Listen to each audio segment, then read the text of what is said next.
Everything we've been told about the Second World War, who are the instigators, who are the bad guys, everything we've been told is a lie.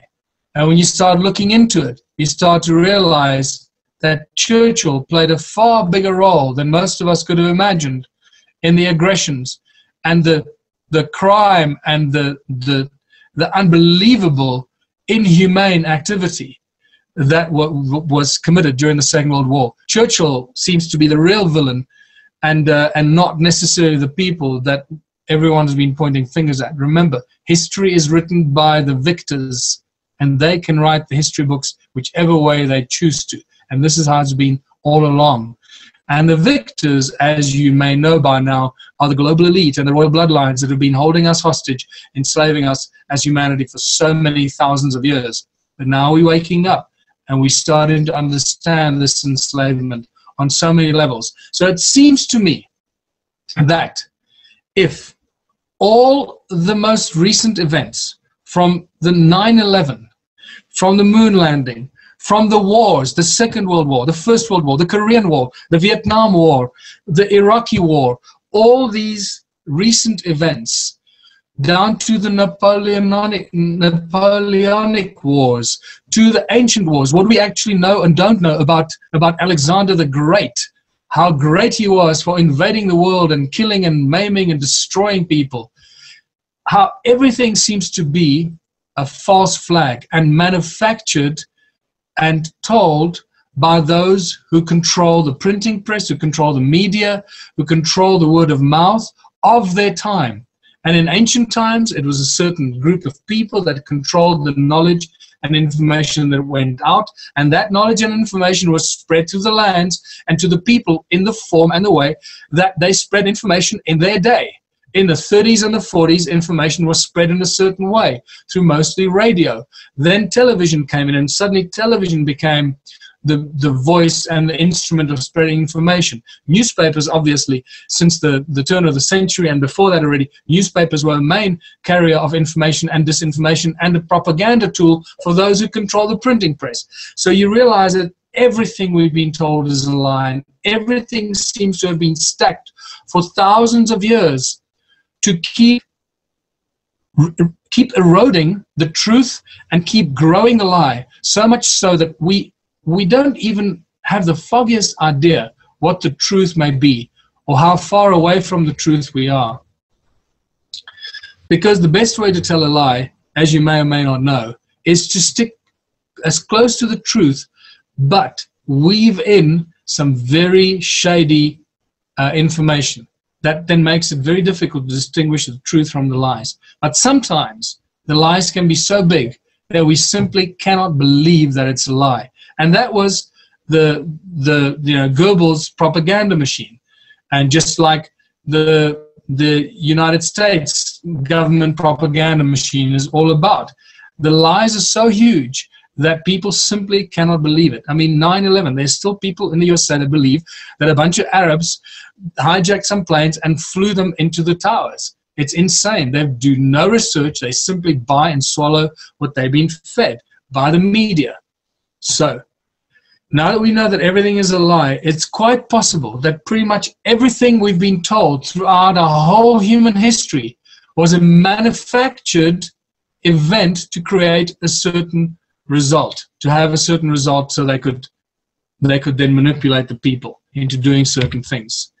And NASA are one of the biggest liars. The more you start studying NASA, you realize how they lie about pretty much everything. It is unbelievable. One of the greatest deceptions is that most of us believe that a picture of planet Earth has been taken from space. Well, to my horror, I realized quite recently that that is actually a lie. Not a single picture has ever been taken of planet Earth from space. This might come as a shock and horror to many people, but this is the absolute truth.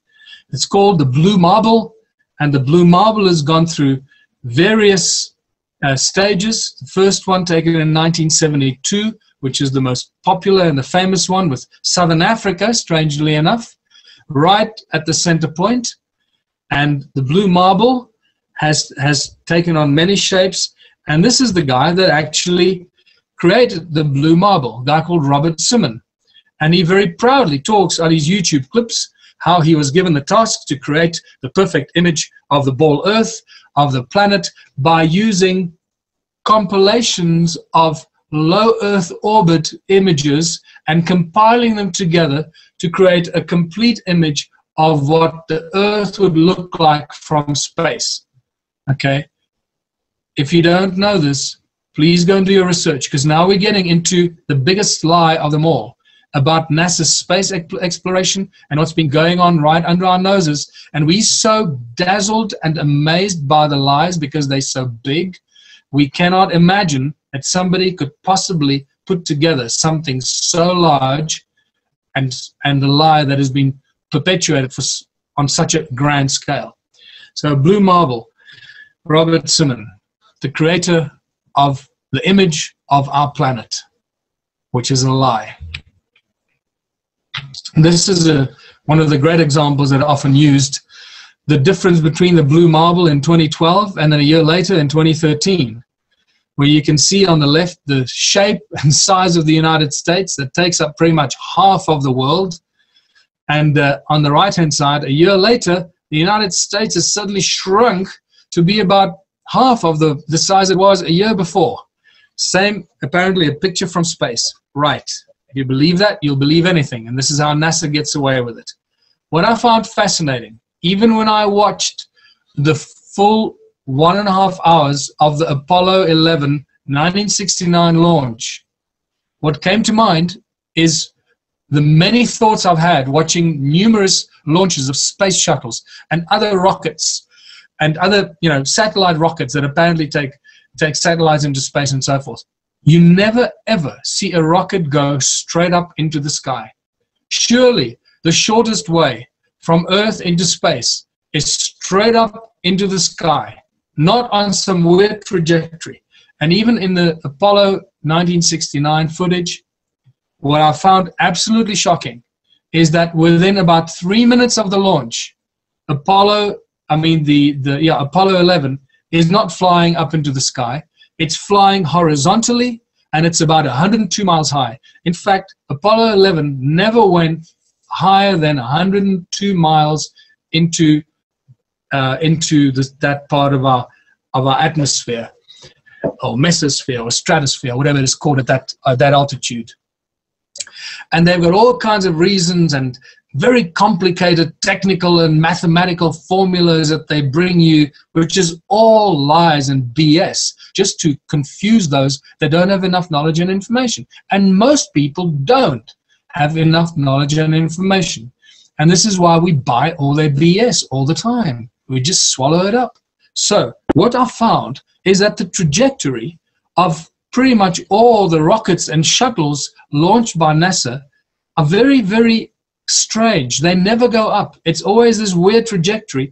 And then within 3 minutes, let me tell you, of the launch of Apollo 11, within 3 minutes, the rocket was too far to be picked up by cameras.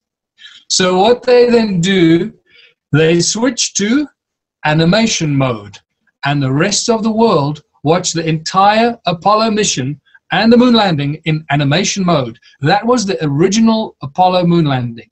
We watched a bloody animation of the event. And then they switch over to Pinewood Studios in England, where all the scenes on the moon were shot by Stanley Kubrick, and this is what was broadcast to us. That is how big the lie is. The entire moon landing thing has been an ongoing lie. Obviously, we don't mention the Van Allen belts, which are deadly radiation belts that start at about 1,000 miles high and go to, I think, about 3,000 or 6,000 miles. Radiation belts that go around planet Earth that no one or no thing can go through. It's like going through a lethal giant microwave. It'll fry you in seconds. And yet in 1969, 3 guys in a little tin can went to the moon through the Van Allen belts and returned safely to look very happy, like they've just been down, from LA to New York and back, and say, well, what a great trip we had. It's all lies.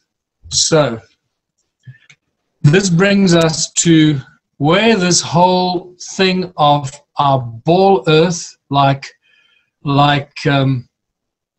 NASA has been showing us the blue marble, where that all started.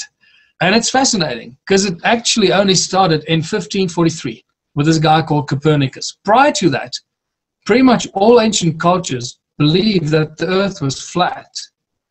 They all speak about a flat earth. Even the ancient Greek philosophers talk about flat earths. And this is really important stuff to digest, people. Copernicus is a well-known Freemason. Now I'm going into some deep conspiracy in some people's minds and opinions, but this is not conspiracy. This is just simply facts and information. You can call it what you want. Copernicus was the instigator that was used by the elite to propose this new heliocentric model where the sun is at the center. Prior to this, everybody believed for millennia and millennia that the sun moved around the earth. The sun and the moon moved around the earth and not the earth moving around the sun. Copernicus changed all that. Obviously, the Catholic Church was not happy with that. Isn't it interesting that the Catholic Church in those days was not happy with that, and yet today they're promoting a whole new ball earth philosophy. Then about 60 years later comes along this guy called Galileo Galilei, who takes this thing to a whole nother level. He makes this little puny little telescope that is a lot weaker than most of the powerful binoculars today, or camera lenses that can give you, 60 times magnification and 100 times magnification.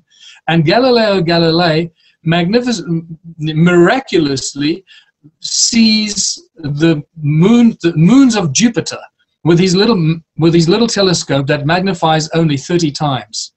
And suddenly the whole heliocentric and a ball earth philosophy gets even more entrenched.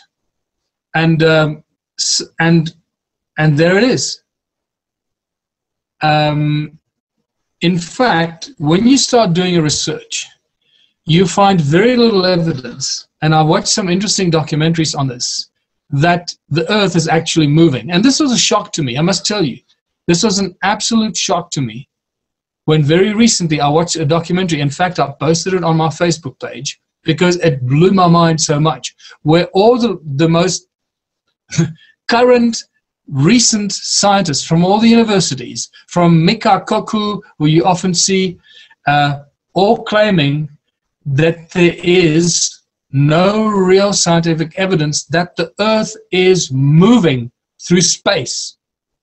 Do with that information what you want. I'm going to carry on here. Then around 1680, this guy comes along, Isaac Newton, and suddenly, we all know he was a very advanced Freemason as well.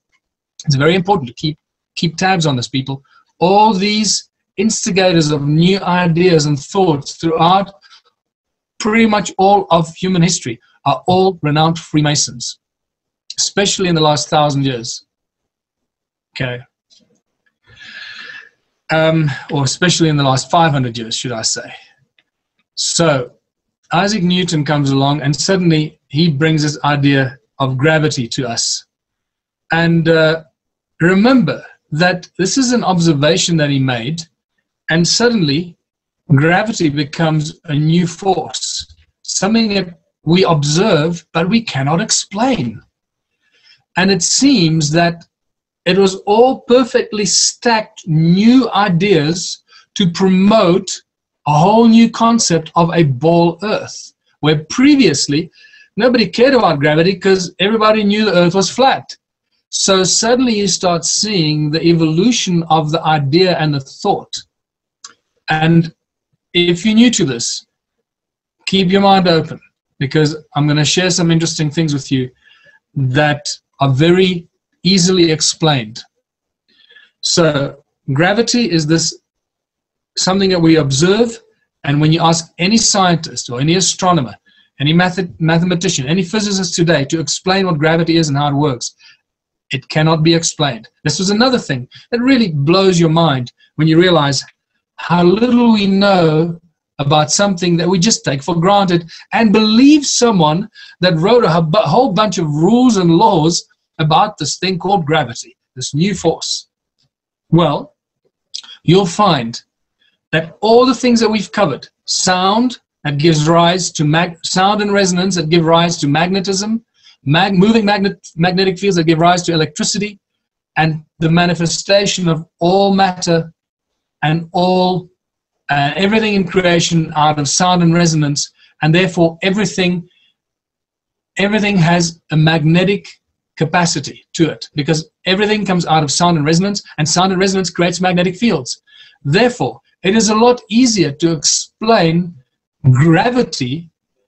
What gravity actually is with the understanding of sound and magnetism. Remember that your heart has its own electromagnetic field around it. The way that the blood moves through our veins makes a sound, and that sound that the blood makes as it moves through your veins, as it spirals through your veins, that sound creates a magnetic field and an electromagnetic field in our body that extends beyond our body. And then you got to ask yourself, what makes your heart beat? You know, and when you go to medical school, or when I studied pharmaceutics, they teach you all this nonsensical garbage as to why your heart beats. It's all these nonsensical ideas that actually have no scientific backup. Your heart beats because it's connected to the primordial source frequency, the source code, the sound of creation. That's what makes your heart beat. And that same sound that makes your heart beat creates the electromagnetic fields around our bodies. And now we start to understand what gravity most likely is. It's another magnetic effect. Sound manifests matter, creates magnetic fields that create electricity and the electromagnetic universe. Everything is affected by sound and magneticism, sound and resonance and magneticism, or magnetic fields. And especially us. We are connected to everything. Our hearts are connected to the source code, the sound frequency of the Creator, the sound frequency of creation itself that make our hearts beat, that create the gravity, that create the sound and magneticism through our hearts, the electromagnetic field around us. And therefore, it is a lot easier to say that gravity is a consequence of sound and magneticism and the magneto-electric universe, and not the electromagnetic universe, as it's often called. So it is just getting more and more exciting for us to get into the heart of this information. And at this note, we have to throw the elephant into the room, and the most exciting debate that I've ever come across that has emerged over the last 2 to 3 years and has exploded around the world. And many people just do not want to go there, but we have to keep our minds open and discuss this. The flat earth versus the ball earth versus the flat earth, and vice versa. So remember, everything we've been told is a lie. Throughout ancient times, we've been exposed to lies and deceptions, hidden in plain sight, in ancient carvings, in ancient murals, in ancient pictures. The walls, the ceilings, and the floors of ancient churches and temples are filled with advanced knowledge of sound, resonance, magneticism, and beyond. Hollywood has taken that role on today to expose the truths to us and hide it in plain sight. Many of you know this already. This is not news to anyone. Some of the best examples, as you know, are the movie The Matrix, that we are actually in a matrix. We have measured that. We have measured, Paul Cravenstein and many others have measured the energy fields around the earth, or up in the sky, should we say. Let's not say around the earth. Let's say the energy fields up in the sky, because we always look up at the sky. And obviously the Wizard of Oz, the Wizard of Gold, follow the yellow brick road that leads to the Wizard of Oz, the Wizard of Gold. He who controls the gold controls the world. And so they explain and expose this knowledge and information to us, always hidden in plain sight.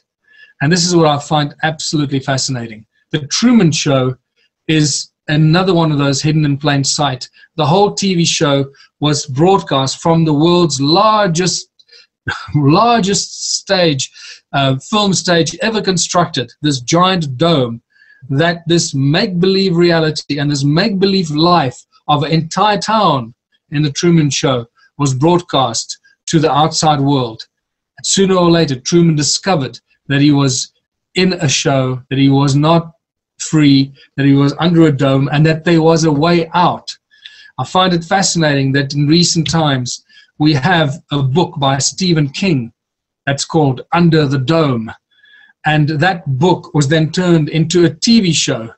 What's fascinating, by the way, if you look at that picture under the dome, look at that picture right sort of at the top, and you see some interesting patterns forming there. It looks like water or light shimmering on the surface of water, right? And this is Under the Dome, the TV show, the TV series. And this brings us to the maps of the world of ancient cultures. And we realize that ancient scripture in pretty much all ancient civilizations talk about this flat earth and this firmament in the sky that was created by God or the Creator.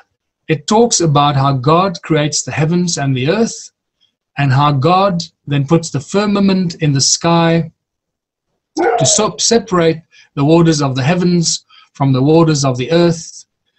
And the more you read the scriptures, I must add, the more this reality becomes more and more real. How we completely misunderstood the scriptures and how we've been manipulated into believing something that may not be so. This is a spectacular example of the firmament in the sky, and you see the stars, the moon, and the sun is inside the firmament. And there's a guy at the bottom sticking his head out of the firmament, looking out what's beyond the firmament. And that remains the interesting question, because we know that there's this energetic grid up in the sky. We've discussed this. We've measured it. We know it's there. So what is outside that energy grid? And here's this guy, the bottom left, looking out of this firmament or the energy grid in the sky that even the Anunnaki talk about, or the Sumerian clay tablets talk about. And he's looking up at outside our reality, and what he sees remains an interesting discussion. I'm not going to go there right now, but that really looks interesting.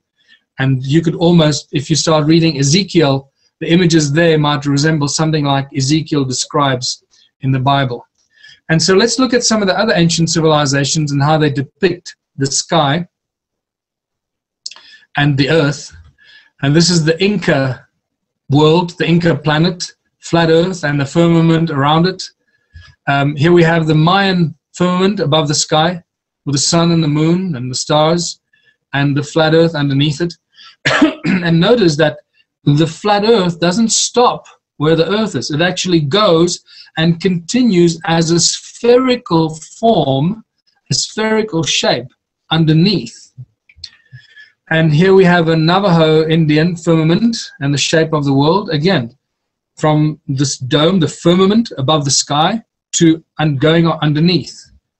And we suddenly realize that this on the left here we have an ancient Hebrew understanding of the world and our reality, and the waters above the firmament, waters of the heavens, and the sun and the moon being inside the firmament, and then the earth and what's underneath the earth, and the great deep, all one giant big sphere. And suddenly we realize that this model of a flat earth in the center with a firmament at the top and the continuation of the spherical sphere underneath is very similar to the images on the right, as you can see, of the double torus that brings energy from the top and the bottom and then expels the matter and energy at the equator, right? And suddenly we have a much better understanding how it is possible that the earth could actually in fact be flat on the surface because of the sound resonance and the magnetic fields, and even the electron model that I showed earlier, the electron model that I should put in here, that actually shows us exactly this kind of manifestation of energy and matter at the equator. And I'm not going to go into this. This is going to be for another presentation. What's fascinating even more is the fact that the United Nations map actually shows the flat earth map the same way as being promoted by the flat earth movement and those doing the research in that area. What's even more fascinating that in January 1907, on the front page of the Hawaiian Gazette, and I think also in the Honolulu News, they featured this ancient map that was found in Tibet and then brought to Honolulu, or brought to Hawaii, and they published this map of an ancient world showing the flat earth map, and outside the Antarctic wall, which is outside of the flat earth map, we see dozens of giant pieces of land. So this really poses a question. What's going on here? Who is lying and who's telling the truth here? Admiral Richard E. Byrd, who became one of United States' most celebrated explorers, and in an interview in 1953, I believe, he clearly talks. He was called the most famous explorer in American history. He was one of the few people, if not the only one, that crossed the North Pole and led an expedition. He was also a promoter of the whole hollow earth or Agartha principle. He actually claims that he somehow entered another world, another realm that seems to be inside the earth, which he couldn't explain. And then Admiral Byrd also did a major Antarctica expedition with planes and ships and a huge team of people. He had several expeditions to Antarctica, which you can go and do your own research. And then in 1953, I believe it was 1953, that he did this interview on one of the major television networks in the USA, where he very openly states that on the other side of Antarctica, now I'm not sure how you get to the other side of Antarctica, but on the other side of Antarctica, there are vast unexplored lands never seen by any human that are much larger than the United States. These are his words. You can go and watch his entire interview on YouTube that was recently released. Admiral Byrd, one of the most celebrated explorers in the United States history. And that really tells us that there's stuff going on beyond Antarctica that we don't know. And this is why Antarctica is a no-go zone. And the Antarctic Treaty was signed by all the major countries in the world. No one can own it. Nothing can happen there. And a number of countries have stations there that do apparently experiments and research in Antarctica. But before we finish this debate on the flat earth or the ball earth, I went into this about 2 years ago. It came to my attention. I ignored it for the first year, just like most people do. I just thought this whole flat earth movement was a bunch of nonsense by a bunch of ignorant people that are just trying to distract us from reality and what's going on.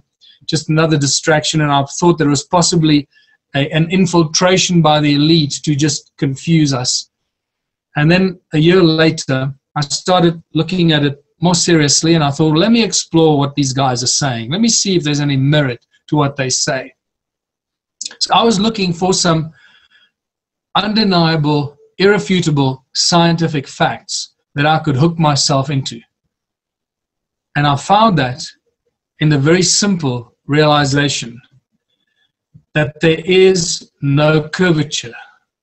And this simply blew my mind. So I urge you, those that are really struggling with this flat earth thing, the ball earth versus the flat earth, go out there, do some research, and look at the curvature issue. This is the most important scientific, irrefutable fact that will hopefully launch you on a more detailed journey of research. And this is a view from Michigan City to Chicago, across Lake Michigan. That view across there, I believe, is about 40 miles. Well, 40 miles across the lake, Chicago should be completely invisible. If you use the mathematical formula to calculate the curvature of the Earth, the curvature of the so-called horizon, beyond which ships disappear on the ocean, which is absolute nonsense. And you'll see why when you start to research this. We should not be able to see Chicago at all. Maybe the top of that tallest tower will possibly be seen, because from 40 miles away, that Chicago should be about 1,060 miles, 1,060 feet below the horizon based on the curvature. The formula to calculate the curvature of the Earth, of the horizon, is 8 times distance in miles squared. Okay, if you don't know this, remember this. If you do research, you'll find it very quickly. 8 times distance in miles squared. So this is 40 miles. So 40 times 40 is 1,600.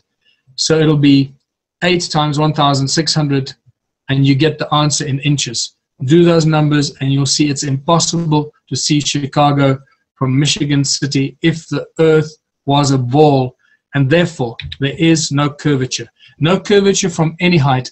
As you know, I've done a lot of flying around the world, and no matter what height you are in an aeroplane, the horizon always rises up to meet you at halfway down, halfway up in the sky. The horizon is always at eye level, and there is simply no curvature. I do this every time I fly. I pick up one of these, one of the menus or something in the pocket in front of you, and I put it up against the window, and you can see it's as flat as possible.